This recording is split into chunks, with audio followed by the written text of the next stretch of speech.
Kuya? Kuya?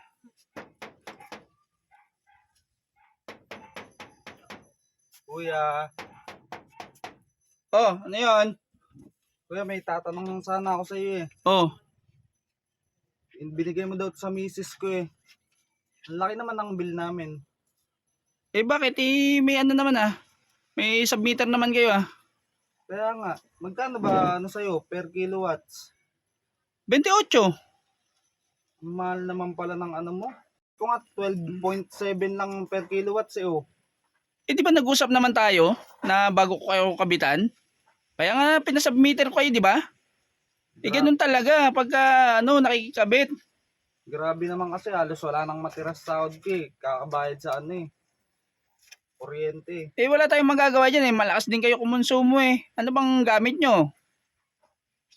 Nakikabit nga kami pero sana bawas-bawasan mo naman. Masyado naman yatang mataas yung ano mo sa amin eh. Ganun talagang ano ngayon. Patakaran pagka gumagamit sa meter. 28 ang hindi pwede itama sa dyan kasi nga negosyo yan eh. Kaya nga, buti sana kung dalawa kami ng misis ko nagtatrabaho eh. Ako lang naman nagtatrabaho eh. Sana nag-aano ka rin eh. Hindi ko na sinama yung iba dyan eh. Yung putal na nga lang pinapaano ko sa inyo eh. Pinapabayaran eh. Saka 2 buwan na yung natin eh. Yung bill na yan eh. 2 buwan na rin kayo hindi nagbabayad eh. Masyado naman kasi napakalaki. Ito ba yung putal yun sa amin? Oo, 5,783. Sa akin nga yung 10 dyan eh. Tapos yung Bayarin pa sa bahay. 206 ang nakonsumo nyo eh.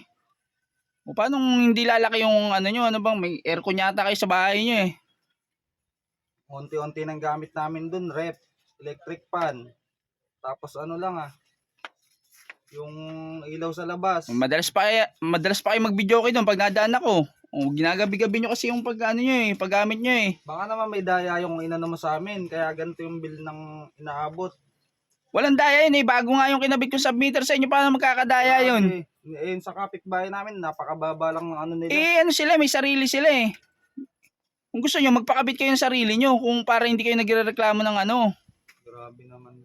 Pakabit kayo ng sarili nyo. Pagka laging ganito, baka mapilitan na akong Pag diyan kami makikabit sa kabila, Hindi na ako baka hindi lang 28 dyan. Mga 32 yan.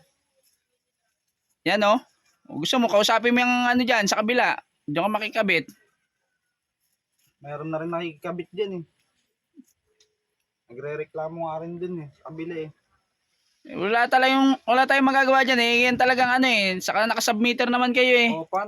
Paano yan? Magkano yung ko dito? Babayaran Ayan, ko. 5,783. Bayaran pa sa bahay. Huwag nyo